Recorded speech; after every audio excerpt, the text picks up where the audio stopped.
அனைவருக்கும் வணக்கம். இதயத்தின் ஆழ்ந்த இயக்கம் பாகம் 1. இந்த நூலிலிருந்து செயலில் திறமை என்ற தலைப்புல நம்முடைய தாஜி மாஸ்டர் வழங்கிய அருள் செய்தி. இது 24 ஜூலை 2015 திருவள்ளூர் விருந்தாவன ஆசிரமத்துல மாஸ்டர் வழங்கிய அருள் செய்தி. இது அச்சிடப்பட்டு அருள் செய்தியாக எல்லாருக்கும் விநியோகிக்கப்பட்ட ஒரு செய்தி. இந்த செய்தியை தான் நம்ம தொடர்ந்து படிச்சுட்டு இருக்கோம். செயலில் திறமை அப்படிங்கிறதுக்கு அடிப்படையில ஆன்மா தனிப்பட்ட ஒரு என்டிட்டியா வந்ததுல இருந்தே அதுக்கு தன்னை பற்றிய ஒரு உணர்வு இருக்கு. அந்த உணர்வு தான் பின்னாடி சுய முக்கியத்துவம், தற்பெருமை, சுயநலம் அப்படின்ற ஒரு விஷயமா மனிதன்ட்ட வெளிப்பட ஆரம்பிச்சு அவனை தனிமைப்படுத்தி கூட்டிட்டு போற விஷயமா இருக்கு. மனிதன் அதை புரிந்து கொண்டு அவனை சமநிலைப்படுத்தி கொள்றதுக்கான பயிற்சியை எடுத்துக்கொள்ளும் பொழுது அது ஓரளவுக்கு மட்டுப்படுத்தப்படுகிறது. அப்படி இல்லாதவர்கள் தன்னைத்தானே பெருமையா நினைத்து ஒரு தனித்தீவாக மாறி ஒரு சுயநலமிக்கவர்களாக மாறி ஒரு ஒரு ஒரு மிகப்பெரிய ஒரு விளைவை ஏற்படுத்துற ஒரு மனிதர்களாக மாறி போயிடுறாங்க, அல்லது மிக மோசமான விளைவை சந்திக்கின்ற ஒரு மனிதர்களாக மாறி போயிடுறாங்க. ஸோ அடிப்படையில இதுக்கு ஆன்மாவினுடைய அந்த தனித்திருக்கும் ஜீவன்கிறது தனியா எக்ஸிஸ்ட் ஆகுது அப்படிங்கிற அந்த ஃபீல் தான் இதுக்கு பேசிக்கான காரணமாக இருக்கு. இப்ப செயலில் திறமைங்கிற விஷயமும் கூட இதன் அடிப்படையில தான் வருது. பெரும்பாலானவர்களுடைய ஸ்கில் இன் ஆக்ஷன் அப்படிங்கிறது எதை பொறுத்து இருக்குன்னு கேட்டா, தங்களை முன்னிறுத்துறது, மற்றவங்கள்ட்ட தன்னை வேறுபடுத்தி காட்டுறது, அதன் அடிப்படையில தான் ஒவ்வொருத்தரும் செயல்ல திறமை காட்ட விரும்புறாங்க. பட் அதுதான் செயலில் திறமையானா இல்லை. இதுதான் நம்ம இது வரைக்கும் பார்த்துருக்கோம். இன்னைக்கு நம்ம தொடர்றோம். இந்த சீரீஸ் முழுவதுமே, இந்த டாபிக் முழுவதுமே நம்ம ஸ்லைடு போட போறது இல்லை, சாதாரணமாக தான் பேசுறோம். இன்னைக்கு நம்ம கண்டினியூ பண்ணுவோம்.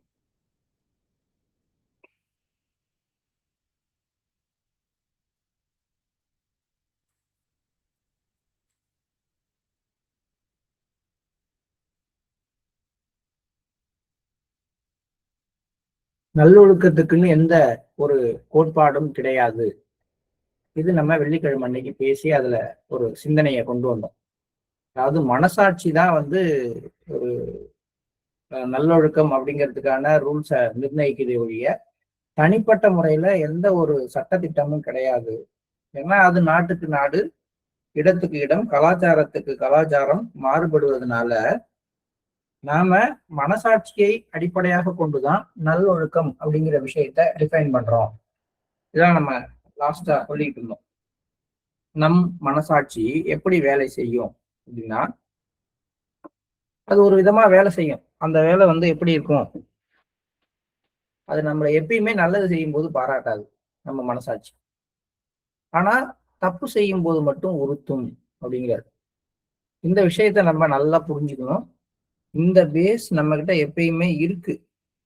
ஆனா நம்ம நவீன அறிவியல், நவீன சைக்காலஜில என்ன சொல்றது, நல்லது செஞ்சா பாராட்டணும், நல்லது செஞ்சா பாராட்டணும் அப்படின்னு சொல்லி அப்புறம் பாராட்டுக்காக நல்லது செய்யறது அப்படிங்கிற மாதிரி நிலைமைக்கு மாறி, அப்புறம் பாராட்டினாதான் நல்லது செய்வேன் அப்படிங்கிற நிலைமைக்கு மனிதர்களை கொண்டு போயிடுது.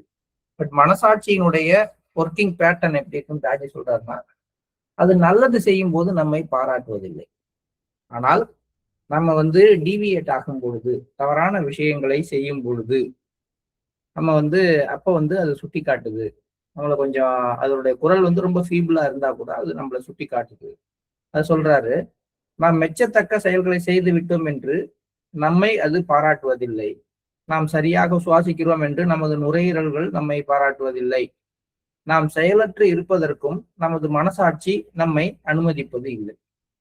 சரியான செயல்களை செய்ய வேண்டிய உன்னதமான கடமையிலிருந்து நாம் தவறினால் அது நமக்கு தீவிர வேதனையை உருவாக்கும். அப்ப எப்ப மனசாட்சி ஒர்க் பண்ண ஆரம்பிக்குது, இப்ப சரியான செயல்களை செய்யாம தவறான செயல்களை செய்தால், அல்லது சரியான செயல்களை செய்யாமல் இருந்தால் நம்முடைய மனசாட்சி உறுத்த ஆரம்பித்து அது ஒரு வேதனையாக, ஒரு இன்கன்வீனியன்ட்டாக நம்மளை ஃபீல் பண்ண வைக்கும். இப்ப மனசாட்சியினுடைய ஹைட்டுக்கு போகும் பொழுது, அது ஹையஸ்ட் லெவல்ல வந்து பியூரிஃபை ஆகி தெளிவாக செயல்படும் பொழுது நம்ம செய்ய வேண்டியது என்ன, நம்ம வந்த இடத்துக்கு திரும்பி போக வேண்டியது. அதை செய்யாம இருக்கிற ஒவ்வொரு நிமிடமும் நமக்குள்ளார ஒரு வேதனையை அது உருவாக்க ஆரம்பிக்கும். இதுதான் என் வேதனை அப்படின்னு பாபுஜி சொல்லியிருப்பாரோ அப்படின்னு எனக்கு தோணுது. அப்ப அந்த மாதிரி ஒரு லெவல் வரைக்கும் நம்முடைய மனசாட்சி தூய்மைப்படுத்தப்பட வேண்டும்.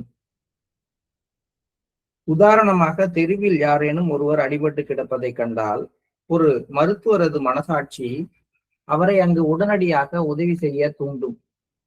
அந்த மனசாட்சியின் குரலை அவர் அலட்சியம் செய்தால் அவர் மனதில் ஏற்படும் குற்ற உணர்வின் சுமை அவரை வாழ்நாள் முழுவதும் வாட்டிக் கொண்டிருக்கும்.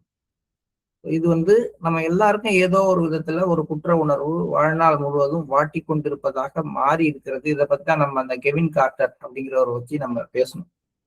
உணர்வுறு நிலையின் ஆழத்தில் இருக்கும் அடுக்குகள் தூய்மை அடையும் போது மனசாட்சி விழித்து கொண்டு தெய்வீகத்தின் ஒளி அங்கு தோன்ற இடமளிக்கிறது. அது பூரணமடைவதென்பது சூட்சும சரீரங்களுக்கிடையே உள்ள சமநிலைப்பட்ட தொடர்பையும் அவற்றின் தூய்மையையும் பொறுத்ததாகும். இந்த சூட்சும சரீரங்களே ஆன்மாவையும் நமது சரீரத்தையும் இணைக்கின்றன. சூட்சும சரீரங்கள் எண்ணிலடங்காதவை. அவற்றில் முக்கியமானவை உணர்வுறு நிலை, அதாவது சித்து, மனம், மனஸ், அறிவு, புத்தி மற்றும் அகங்கார். இவை யாவும் மிகவும் ஒற்றுமையான ஒரு குடும்பத்தின் உறுப்பினர்களைப் போல இசைவுடன் இருக்கும்போது அவை சிறந்த நிலையில் இருப்பதாக கருதலாம். அடுத்த ஒரு விஷயம், 2-3 விஷயம் சைக்கலாஜிக்கலா பேசிட்டு வர்றார் மாஸ்டர். அதுல முக்கியமான விஷயம், மனசாட்சி வந்து எதை சொல்லுதோ அதுதான் ரூல்ஸ் அண்ட் ரெகுலேஷன். 2வது விஷயம், மனசாட்சி நம்ம சரியானதை செய்யும் பொழுது நம்மை பாராட்டுவதில்லை. ஆனால் தவறானதை செய்யும் பொழுது ஒரு சுட்டி காட்ட ஆரம்பிக்கிறது. அது வந்து ஒரு வேதனையாக மாறுகிறது. அல்லது சரியான செயலை செய்யாமல் இருக்கும் பொழுது, செயலற்று இருக்கும் பொழுது அது நமக்குள்ளார ஒரு வேதனையை உருவாக்குகிறது. அந்த வேதனைக்கு இன்னொரு பேரு குற்ற உணர்வு. உணர்வுறு நிலையின் ஆழத்தில் இருக்கின்ற அந்த லேயர்ஸ் எல்லாம் கிளீன் பண்ணதான் மனசாட்சியானது விழிப்படைகிறது. மனசாட்சி யாருக்கு இல்லை, யாருக்கு கான்சியஸ் இல்லையோ அவங்களுக்கு மனசாட்சி இல்லை.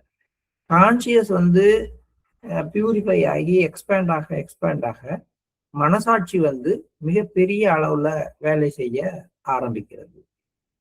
இப்ப இந்த கான்சியஸே இல்லாம இருக்கிறவங்களுக்கு என்ன ஆகும்? இப்போ ஒரு கல் இருக்கு, ஒரு மண் இருக்கு, அந்த கல்லுக்கிட்டு பக்கத்துல வந்து ஏதோ ஒரு வேலை நடக்குது, ஒரு கொலையே நடக்குது. அதுக்கு எதுவுமே அது உறுத்துறது இல்லை. ஐயோ அந்த கொலை நடக்குது, அதை தடுக்கலையே அப்படின்லாம் உறுத்தல். இப்ப அதே இடத்துல நம்ம இருக்கிறோம். அப்ப என்ன ஆகுது? நமக்கு அதை நம்ம தடுக்க முடியல அப்படின்னு ஒரு வருத்தமோ அல்லது வந்து அதை பார்த்து பயமோ ஏதோ ஒண்ணு உருவாகுது இல்லையா? இப்ப நம்மளுடைய உணர்வு நிலை, நான் வந்து கல்லை விட அதிகமாக என்னுடைய கான்சியஸ் வந்து ஆக்டிவேட் ஆகி நிக்குது. அதனால எனக்கு தெரியுது. அப்ப உணர்வுறு நிலையுடைய மட்டங்கள் எந்த அளவுக்கு தூய்மை செய்யப்படுகிறதோ அந்த அளவுக்கு நம்ம என்ன பண்ணுவோம், நம்ம சுற்றி இருக்கிற விஷயங்களை பற்றி எல்லாம் நமக்கு வந்து எண்ணங்கள் வரும். நான் இதை செய்யல, நான் இந்த இடத்துல இருந்து நான் இதை செய்யாம விட்டது என்னுடைய தவறு அப்படின்னு. இப்போ உணர்வுறு நிலை தூய்மைப்படுத்தப்படவில்லை என்றால் யார் ஒருத்தரும் தான் செய்கிற தவறுகளையோ அல்லது தான் எதை செய்யணுமோ அதை செய்யாம இருக்கிறோங்கிற கவலையோ இல்லாமல் இருப்பார்கள். அப்பதான் அதனாலதான் நம்ம வந்து ஸ்டூடெண்ட்ஸுக்கு கான்சியஸ் லிவிங் அப்படிங்கிற விஷயத்த கொண்டு போகணும். அதை வந்து இப்ப நம்ம அந்த வார்த்தைகளை நம்ம இப்ப சொல்லாட்டியும் கூட ஒரு காலகட்டத்துல அந்த வார்த்தையை வச்சுதான் நம்ம ஸ்கூல்ல எல்லாம் ப்ரோக்ராம் பண்ணணும். இப்ப என்ன அவனுக்கு என்ன கான்சியஸ் எக்ஸ்பேண்ட் பண்ணா என்ன ஆகும்? ஆக்சுவலி அவனுக்கு வந்து பெருசா செய்ய வேண்டியதை விட்டுட்டு தவறான விஷயங்களை செய்யறதுங்கிறது மாணவ பருவத்துல ஒன்றும் பெரிய பெரிய தவறுகள் அப்படி ஒன்றும் அவன் செய்ய போறது கிடையாது. ஆனா அவன் செயலற்று இருத்தல் அப்படிங்கிற நிலைமைக்கு போறான். என்ன செயலற்று இருத்தல்?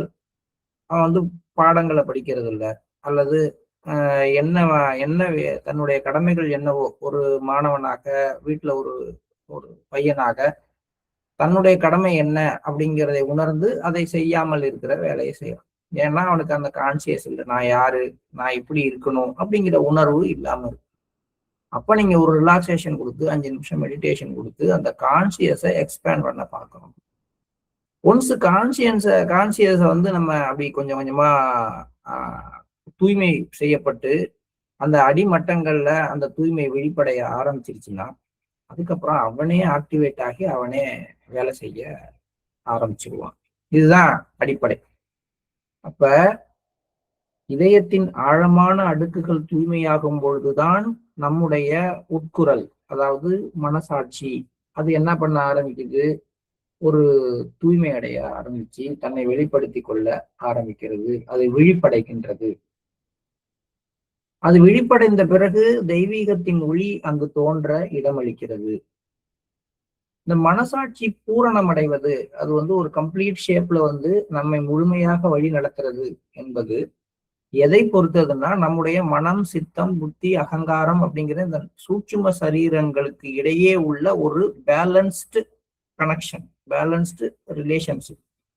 அதை பொறுத்துதான். இதுல ஏதோ ஒண்ணு வந்து ரொம்ப தூய்மையாகவும் ஏதோ ஒண்ணு தூய்மையற்றும் இருந்தால் இந்த மனசாட்சியானது தெளிவான முடிவுகளை எடுத்து தெளிவாக செயல்படுவதில்லை.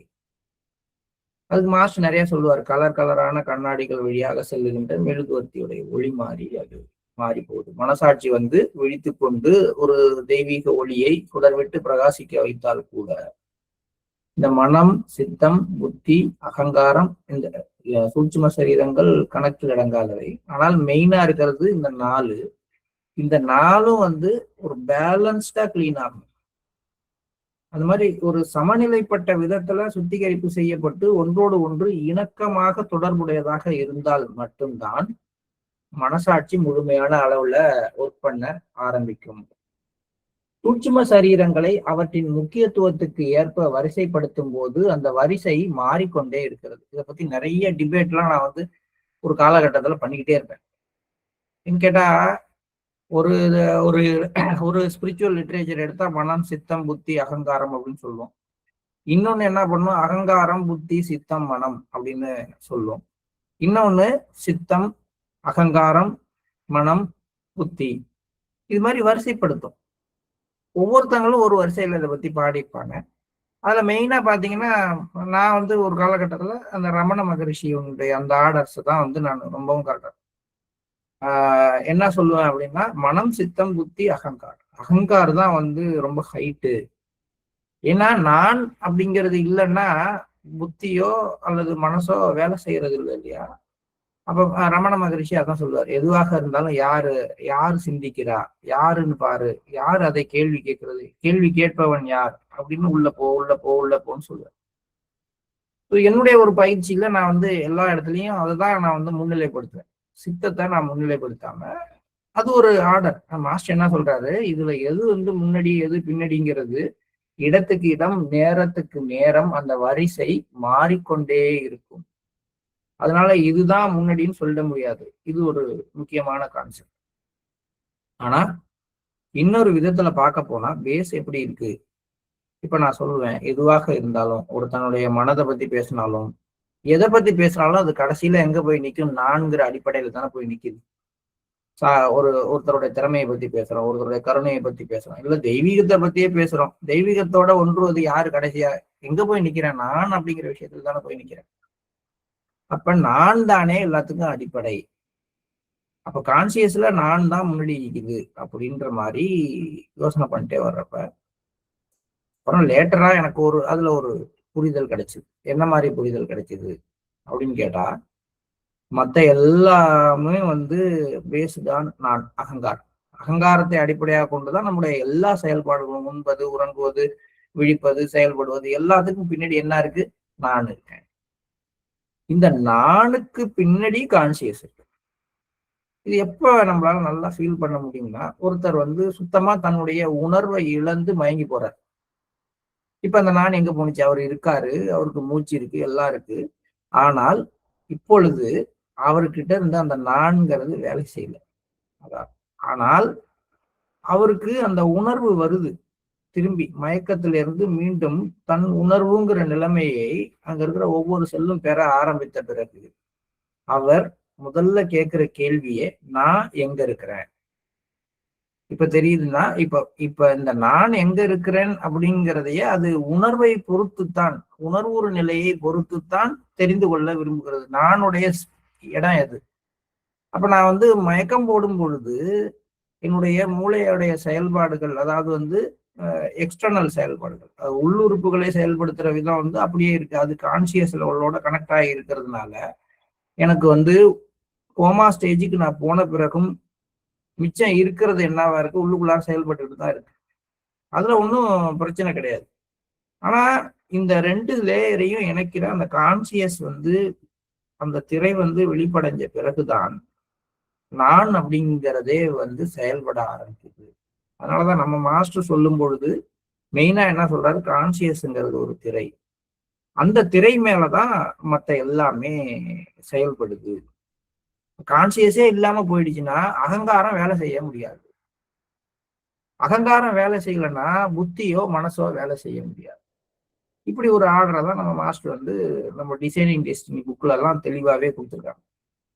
ஆனா இங்க என்ன சொல்றாங்கன்னா, ஒரு சில இடங்கள்ல இந்த ஆர்டர் மாறும். ஒரு சில இடங்கள்ல அகங்காரம் என்ன செய்யும், தன்னுணர்வு அற்ற நிலையில் கூட வேலை செய்யும். இப்ப நம்ம உதாரணத்துக்கு எனக்கு புரிஞ்ச விதத்துல சொல்லணும்னா, இப்ப தன்னிச்சையாக நம்ம ஒரு சில செயல்கள் செய்யறோம். நானா செஞ்சேன் அப்படின்னு தெரியாத அளவுக்கு நம்மை பற்றிய உணர்வை இழந்த நிலைமையில நம்ம சில விஷயங்களை செஞ்சிடறோம். அல்லது தூங்கும் பொழுது உடம்ப சொரிஞ்சுக்கிறது, அந்த மாதிரி வேலைகளை செய்யறோம்னா, இப்ப இதுல எது முன்னாடி நின்று வேலை செய்யுது? நான் முன்னாடி நின்று வேலை செய்தா, அல்லது வந்து கான்சியஸ் முன்னாடி நின்று வேலை செய்தா அப்படின்னு நம்மளால பிரிச்சு பார்க்க முடியாது. அப்போ ஒரு இடங்கள்ல ஒண்ணு டாமினன்ட் ஆகி வேலை செய்யறதுக்கு மனம் வந்து எல்லாத்தையும், நம்முடைய உணர்வு எல்லாத்தையுமே அடக்கி ஒடுக்கி தான் நினைச்ச விஷயத்த செய்யற இடங்களும் இருக்கு. மனம் டாமினண்டா இருக்கிற இடங்கள், புத்தி டாமினண்டா இருக்கிற இடங்கள் எல்லாமே இருக்கு. இது வரிசை சூழ்நிலை மாறிக்கொண்டே இருக்கிறது. தீர்மானமாக வகைப்படுத்த முடியாத அளவிற்கு இந்த செயல்பாடு நுண்ணியதாக சூட்சுமமாக இருக்கிறது. இதுல வந்து எப்படி சொல்றாரு அப்படின்னா, ஒரு குழுவாக ஒன்றிணைந்து பாடுகின்ற பாடகர்கள் அல்லது ஒரு இசை நிகழ்ச்சியில, அந்த இசை நிகழ்ச்சியில அவங்க எப்படி நோட்ஸ் ரெடி பண்ணிருக்காங்களோ அதுக்கு ஏத்த மாதிரி ஒரு நேரத்துல பார்த்தா வயலின் நல்லா உச்சஸ்தாய்க்கு போகும், மற்றதெல்லாம் சவுண்டு குறைஞ்சிக்கிட்டே வரும். ஒரு நேரத்துல பாத்தீங்கன்னா தபேலாக இருக்கு, ஒரு நேரத்துல பாத்தீங்கன்னா ஃப்ளூட். ஸோ எல்லாருமே இருப்பாங்க. இதுல யாரு முதல்ல யாரு பின்னாடி அப்படிங்கிறது இல்லை, இதுல ஹார்மனி மெயின். பட் இடத்துக்கு ஏத்த மாதிரி அந்த இசையை வந்து உருவாக்குறதுக்காக ஒவ்வொருத்தர் ஒரு நேரத்துல வந்து முன்னாடி நிக்கிறதும் பின்னாடி அவரை தொடர்ந்து மற்றவங்க போறதுமாக இருக்கிறப்பதான் அந்த சரியான ஒரு ஒரு ஒருங்கிணைவு நமக்கு ஒரு இன்பத்தை கொடுக்குது. எப்பயுமே ஒண்ணுதான் முன்னாடி மிச்சதெல்லாம் பின்னாடி அப்படிங்கும் பொழுது அது அவ்வளவு நன்றாக இருக்கிறது இல்லை. அததான் மாஸ்டர் இங்க சுட்டி காட்டுறாரு. அது ஒரு குழுவாக ஒன்றிணைந்து செயல்படும் நடிகர்களோ அல்லது பாடகர்களோ தலைமையையும் தங்களது பங்கையும் மாற்றிக்கொண்டே இருந்து சில நேரங்களில் ஒருவர் மட்டுமே தோன்றி அனைவரது பங்கையும் செய்வது போன்று இருக்கிறது. வயலின் 4 தந்திகளைப் போல அவற்றை நுணுக்கமாக சுருதி சேர்த்தால் அவை இசைவுடன் எதிரொலிக்கும். இன்னும் குறுக்கி போறாரு, இன்னும் உள்ள குறுகி போய் ஒரு வயலின் எடுத்துக்கிட்டாலே அதுல இருக்கிற 4 கம்பியும் 4 வெவ்வேறு அதிர்வோட இருந்தாலும் இதுல எது முதல்ல எது ரெண்டாவதுன்னு சொல்ல முடியாது. அந்த வயலின்ல இருந்து உருவாக்குற அந்த மியூசிக்கு ஏத்த மாதிரி வெவ்வேறு கம்பிகள் ஒரு நேரத்துல முக்கியத்துவம் பெற்று இசையை ஒளியை வெளியில எழுப்பி ஒரு இனிமையான ஓசையை கொண்டு வரும். ஆக மாஸ்டர் என்ன சொல்ல வர்றாரு, மனசாட்சி சரியாக செயல்படணும்னா இந்த மனம், சித்தம், புத்தி, அகங்காரம் இந்த 4ம் தூய்மைப்படுத்தப்பட்டு ஒத்திசைவுடன் இருக்கணும். இந்த 4ம் தூய்மைப்படுத்தப்பட்டு ஒத்திசைவுடன் இருக்கிறப்ப அதுல நம்ம ஒத்திசைவு வரும் பொழுது எப்ப ஹார்மனி வரும், எதுக்கு அதுக்கு சரியான ஆர்டர் கொடுத்தாதான் ஹார்மனி வரும்னு நினைக்கிறோம். இல்லை, இந்த 4 சூட்சும சரீரங்களும் சூழ்நிலையை பொறுத்து வெவ்வேறு நேரங்கள்ல வெவ்வேறு சரீரங்கள் வரிசை மாறி செயல்பட்டு அந்த ஒத்திசைவை ஏற்படுத்தி கொள்கின்றன அப்படிங்கிற ஒரு பியூட்டிஃபுல்லா அத கலெக்டிவா கொண்டு வந்துகிட்டே இருக்காரு. சூட்சும சரீரங்களுக்கிடையே முழு இசைவு ஏற்பட்டு அவை சுத்திகரிக்கப்பட்ட பின் அவை தெய்வீக தூண்டுதலுக்கான கால்வாய்கள் போல ஆகின்றன. இப்ப இந்த சூட்சும சரீரங்கள் வழியாகத்தான் டிவைன் இம்பல்சஸ் இந்த இதெல்லாம் சேனலைஸ் பண்ணுது. இது வழியா தான் வர முடியும். இப்ப எனக்கே வந்து தியானம் வரணும், தியானம் பண்ணணுங்கிற தூண்டுதல் இன்னொருத்தவங்க கொடுத்தா என்ன ஆகும்? அப்பா போய் தியானம் பண்ணு அப்படின்னு சொல்றப்ப விட என் மனதிலிருந்து அந்த தூண்டுதல் ஏற்படும் பொழுதுதான் அந்த அகத்தூண்டுதல் அப்படின்னு சொல்றோம். இப்ப மனசு வந்து தூண்டுது, போய் தியானத்துல உட்காருன்னு தவிக்குது. அதுக்காக தியானத்துல உட்காடுறோம்னா அந்த தியானம் குவாலிட்டியா இருக்கும். இல்ல ஒரு சில நேரங்கள்ல மனசு பேசாம இருக்கும், புத்தி சொல்லும், காலம்பரை எந்திரிச்சு தியானம் பண்ணாம என்ன பண்ணிட்டு இருக்க, இந்த நேரத்தை நீ தவற விடுற, இது மாதிரி வாய்ப்பு திரும்பி கிடைக்காது, போ உட்காரு. புத்தி மனசு வந்து அப்படி இப்படி செயல்பாட்டை குறைச்சிக்க வாய்ப்பு இருந்தா கூட புத்தி என்ன பண்ணும், செயல்பட்டு தூண்டி. புத்தி செயல்படாம இருக்கிறப்ப கூட அகங்காரம் நம்ம வந்து இதை காரணம் காட்டி தியானம் பண்ணாம இருக்கிறதா, நம்ம என்ன கோல் வச்சுக்கணும் அதை நோக்கி நம்ம போகணும்ல அப்படின்னு அகங்காரம் விழிப்படைஞ்சு சில நேரங்கள். இது மூணையும் தாண்டி உணர்வுறு நிலை விழிப்படைந்த நிலைமையில தியானம் பண்ணாம இருக்க முடியாதுங்கிற ஒரு ஃபீல்ல எந்த லோக்கமுமே இல்லாம கண்ண மூடி உட்கார்ற ஒரு சூழ்நிலைக்கும் நம்ம போவோம். இப்ப இந்த தெய்வீக தூண்டுதல் இந்த சூட்சும சரீரங்கள் வழியாகத்தான் நடக்க முடியும். இதுதான் உண்மையான அகத்தூண்டுதல்களாக நம்ம செயல்பாட்டுக்கு கொண்டு வருகின்றது. ஆக இதயத்திற்கும் மனதிற்கும் நடுவில் ஒரு அழகிய இணைப்பு ஏற்படுத்தப்படுகிறது இந்த சூட்சும சரீரங்கள் மூலமாக. இப்போது மனசாட்சி அதை முழுவதும் நம்பக்கூடிய விதமாகவும் நம்முடைய ஆன்மாவின் குரலாகவும் மாறியிருக்கிறது. இந்த லெவல் வர்ற வரைக்கும் மனசாட்சி நம்ம கிட்ட பேசுறது உண்மை அப்படின்னு நம்ம சொல்ல முடியாது. அது ஆசை கூட அது மாதிரி பேசும். ஒரு குறிப்பிட்ட விஷயத்து மேல பற்று உள்ளவர்கள், ஒரு குறிப்பிட்ட விஷயத்து மேல ஆசை உள்ளவர்கள், அவங்கெல்லாம் நான் மனசாட்சிப்படி நடக்கிறேன்னு சொல்றதுல அர்த்தமே கிடையாது.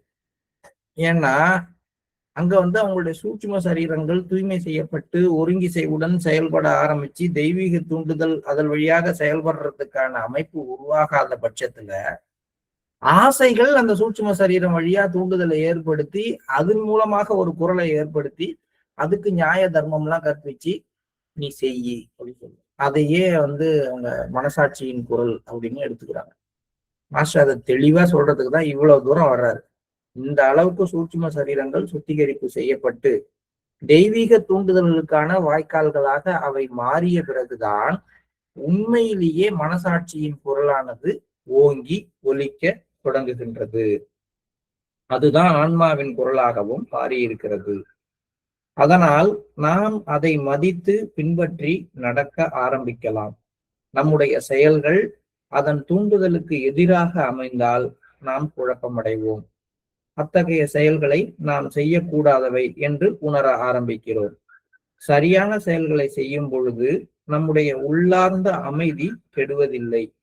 நமது செயல்கள் நமது பரிணாம வளர்ச்சிக்கு உதவுமானால் இனம் தெரியாத ஆனந்தம் இதயத்தில் பரவுகிறது. இவ்வாறே நாம் நம் இதயம் வெளிப்படுத்தும் கருத்துக்களை கடைபிடிக்கிறோம். மனசாட்சி தூய்மை செய்த உடனே, மனசாட்சி பேச ஆரம்பிச்ச உடனே அதனுடைய சிக்னல்ஸ் எப்படி இருக்கும்?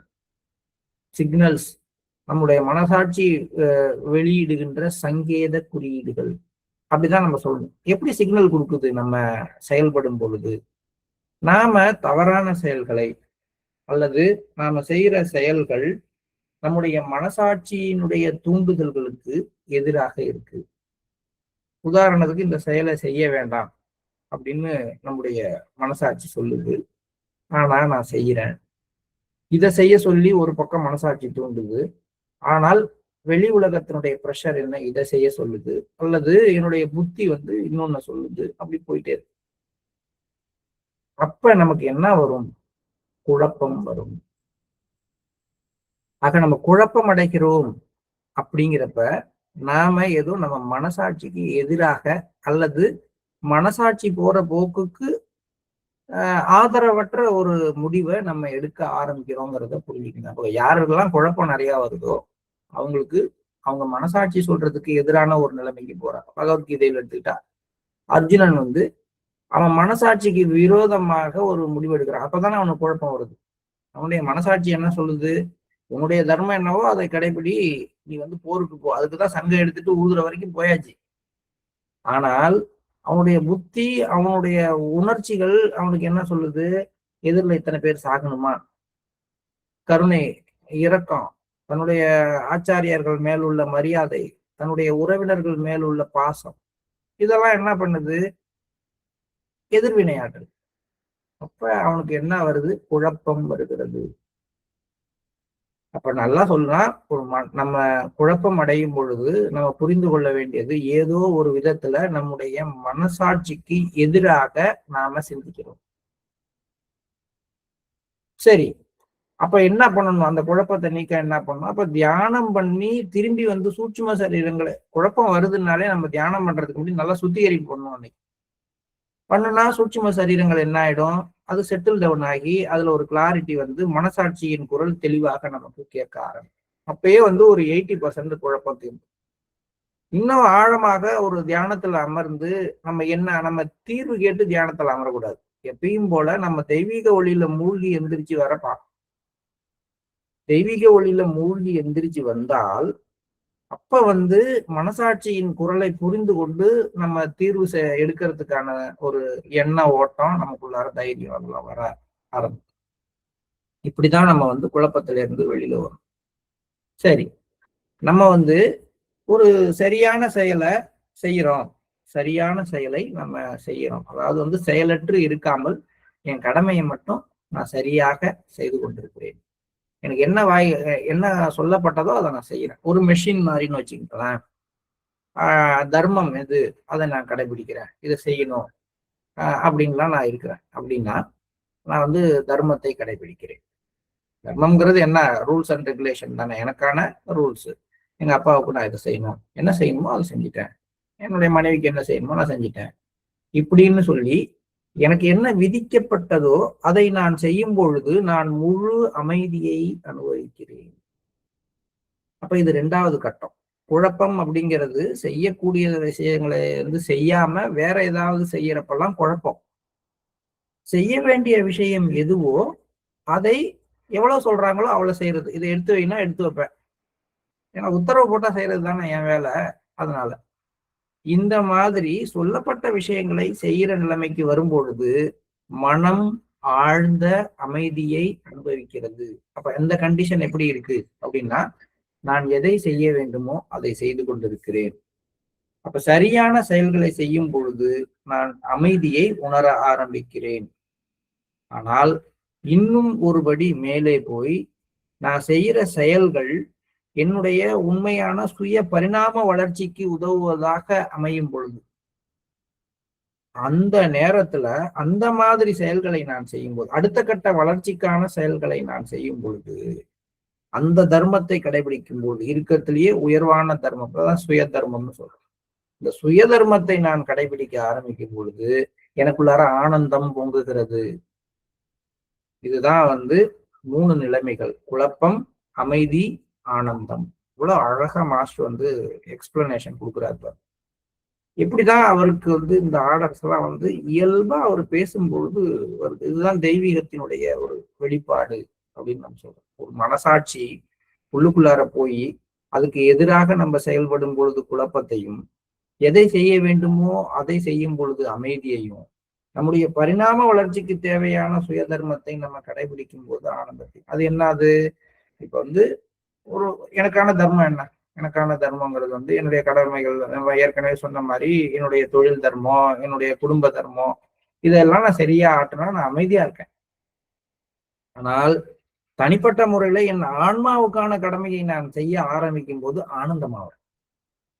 அதுதான் வந்து தியானம், அதுதான் வந்து உள்நோக்கி பார்க்கிறது, அதுதான் வந்து அந்த சோர்ஸோட கலக்கணுங்கிற இயக்கத்தை வளர்த்து கொள்வது. அந்த மாதிரி விஷயங்கள்ல நான் திரும்பும் பொழுது, உள்முகமாக திரும்பும் பொழுது அமைதியை கடந்து ஒரு ஆனந்த நிலைமையை நோக்கி நான் போறேன். அப்ப தர்மத்தை கடந்து, சுய தர்மத்தை கடந்து உள்ளுக்குள்ளார போறேன். செய்ய வேண்டியது மட்டும் இல்ல, அதை தாண்டி என்னுடைய வளர்ச்சிக்கான சில செயல்பாடுகளையும் நான் செய்ய ஆரம்பிக்கும் பொழுது ஆனந்த நிலையை நான் அனுபவிக்கிறேன். உணர்வுறு நிலையே மற்ற சூட்சும உடல்களின் செயற்களம் ஆகும். இதை வந்து திரும்பி மாஸ்டர் அந்த ஆர்டருக்கு வர்றார். முன்னாடி சொல்றப்ப என்ன சொல்லிட்டு வந்தாரு, இந்த நாளும் ஒவ்வொரு இடத்துலயும் வேறுபட்டு செயல்படுது அப்படின்னு சொன்னாரு. ஆனா திரும்பி இப்பதான் மெயினான பாட்டுக்கு வந்து சொல்றாரு. உணர்வுறு நிலையே மற்ற சூட்சும உடல்களின் செயற்களம் ஆகும். ஒரு திரைப்படத்தை காட்டுகின்ற திரையை அதற்கு உதாரணமாக கூறலாம். அந்த திரையிலேயே மற்ற மூன்றும் தமது நாடகங்களை அரங்கேற்றுகின்றன. அப்ப நானா இருக்கட்டும், அல்லது என் மனமா இருக்கட்டும், என்னுடைய புத்தியாக இருக்கட்டும், என்னுடைய கான்சியஸ் இல்லைன்னா செயல்படாது. இதுதான் நம்ம கொஞ்ச நேரத்துக்கு முன்னாடி மயக்கம் போட்டு விழுகிற ஒருத்தரை பத்தி பேசணும். மயக்கம் போட்டு விழுகிற ஒருத்தர் திரும்பி வந்து அவருக்கு அந்த தன் உணர்வு வந்த பிறகுதான் நான்கிறது செயல்பட ஆரம்பிச்சு தன்னுடைய இருப்பை உணர்ந்து தான் எங்க இருக்கிறோம்னு சிந்திக்க ஆரம்பிச்சு அந்த இடத்துல எப்படி செயல்படணும்னு பார்த்து தனக்கும் மற்றவற்றுக்கும் உள்ள தொடர்பை மீண்டும் புதுப்பித்துக் கொண்டு செயல்படாது. அப்ப இது எல்லாத்துக்கும் பின்னாடி என்ன இருக்கு? நான் அப்படிங்கிற ஐடியா வர்றதுக்கு முன்னாடியே ஒரு கான்சியஸ் அப்படிங்கிற ஒண்ணு வர ஆரம்பிச்சு. கான்சியஸ் போயிடுச்சா இருக்கா? அப்ப மயக்கம் தெளிஞ்ச பிறகுதான் நான் செயல்பட இந்த மயக்கம் தெளிந்த பிறகு நான் செயல்படுறதுக்கு முன்னாடி என்ன நடக்குது? அதுதான் உணர்வு ஒரு நிலை இயங்க ஆரம்பிக்கின்ற தருணம். இதுதான் நான் புரிஞ்சுக்கிட்ட விதை. இப்படிலாம் மாஸ்டர் எங்கேயும் சொல்லியிருக்கிறதா எனக்கு தெரியாது. ஆனா நான் எனக்கு நானே கேள்வி கேட்டுக்கும் போது இப்படி புரிஞ்சுக்கிறேன். இப்ப மாஸ்டர் என்ன சொல்றாரு? ஒரு திரை மாதிரி அது. அந்த திரை மேலதான் நானும் மற்றதும் செயல்படும். நான் சில நேரங்கள்ல சொந்தமா இந்த மாதிரி உட்கார்ந்து தியானத்துல உட்கார்ந்து இந்த சிந்தனைக்குள்ளார மூழ்கும் போது எனக்கு இன்னொரு விதமாகவும் அது புரியும். அதை நான் இந்த இடத்துல சொல்றேன். திரும்பியும் இந்த இடத்துல ஞாபகப்படுத்துறது என்னன்னா, இது என்னுடைய புரிதலாகவும் நான் இதை புரிந்து கொள்ள முயற்சி பண்ணும் பொழுது எனக்கு தோன்ற விஷயமா தான் இதை நான் ஷேர் பண்ணேன். அதை எப்படி ஷேர் பண்ணலாம் சொல்லலாம் அப்படின்னா, இப்ப நான்கிறது லைட், வெளிச்சம். இந்த வெளிச்சம் இல்லை, ஒளி. இந்த ஒளி வந்து எவ்வளவு தூரத்துக்கு போனாலும் ஒளியை கண்ணால பார்க்க முடியாது. அதுதான் நான். அப்ப அந்த ஒளி வந்து ஏதாவது ஒரு துகள் மேல பட்டுதுன்னா தான் அது வெளிச்சமாக மாறி ஒளி சிதறல் அடைஞ்சி தன்னை வெளிப்படுத்திக்கவே ஆரம்பிக்கும். அப்ப கண்ணுக்கு தெரியாத ஒளி அப்படிங்கிறது தான் நான். அது போற வழியில இருக்கிற பார்ட்டிகிள் தான் கான்சியஸ். இந்த பார்ட்டிகிள் மீது இந்த ஒளி பட்ட உடனே தான் அது வெளிச்சமாக வெளிப்பட ஆரம்பிக்கிறது. அப்பதான் நான் இருக்கிறதே. அதுக்கு முன்னாடி நான் இருக்கேன். ஆனா கான்சியஸ் மேல பட்ட பிறகுதான் வந்து நான்கிறதே எனக்கு தெரியற மாதிரி அந்த அந்த அந்த திரையில பட்ட பிறகுதான். இப்போ ப்ரொஜெக்டர்ல இருந்து ஒரு இது அனுப்புறாங்கன்னா அது வந்து திரையில பட்ட பிறகுதான் உருவமா தெரியுது.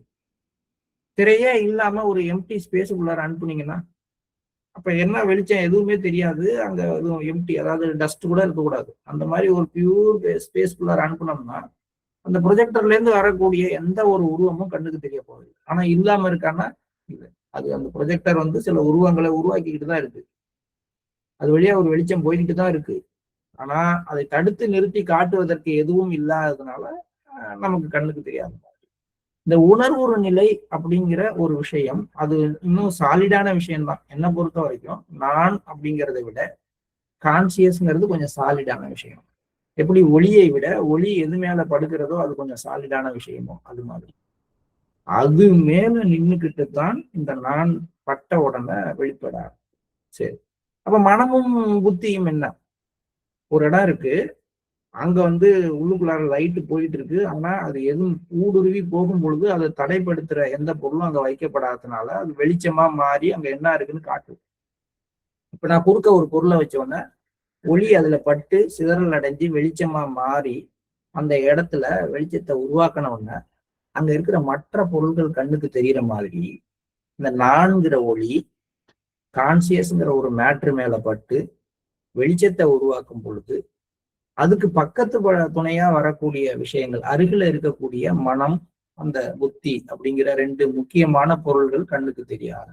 இப்படிதான் நான் வந்து ஒரு காலகட்டத்துல அதை புரிஞ்சுக்கிட்டேன். இதுவும் எனக்கு சரியானு தெரியாது. மாஸ்டர் சொல்றது அது ஒரு திரை, அந்த திரையில மற்றதெல்லாம் செயல்படுது. அது பேசிக் கேன்வாஸ், அது மேல மற்ற ஓவியங்கள்லாம் வரையப்படுது, வண்ணங்கள்லாம் தீட்டப்படுதுன்னு அழகா சொல்றாரு. அது நல்ல புரிதலுக்குரியதுதான். இருந்தாலும் என்னுடைய சுய புரிதலா நான் இதை இப்படி எடுத்து வச்சேன், இப்படி எடுத்து பார்த்தேன். இது எனக்கு ரொம்ப புரியுற மாதிரி இருந்துச்சு. அதையும் உங்கள்கிட்ட நான் ஷேர் பண்ணிக்க விரும்புறேன். இந்த திரை இந்த பிரபஞ்சமளாவிய அளவுக்கு விரிந்தும் இருக்கலாம், அல்லது ஊசி முனை அளவு நுண்ணியதாகவும் இருக்கலாம். அது எந்த அளவு விரிவடைகிறதோ அந்த அளவுக்கு மற்ற சூட்சும சரீரங்களின் எல்லையும் விரிவடைகிறது. இப்ப இதையும் நான் 2 கான்செப்டோடையும் ஒப்பிட்டு பார்ப்போம்.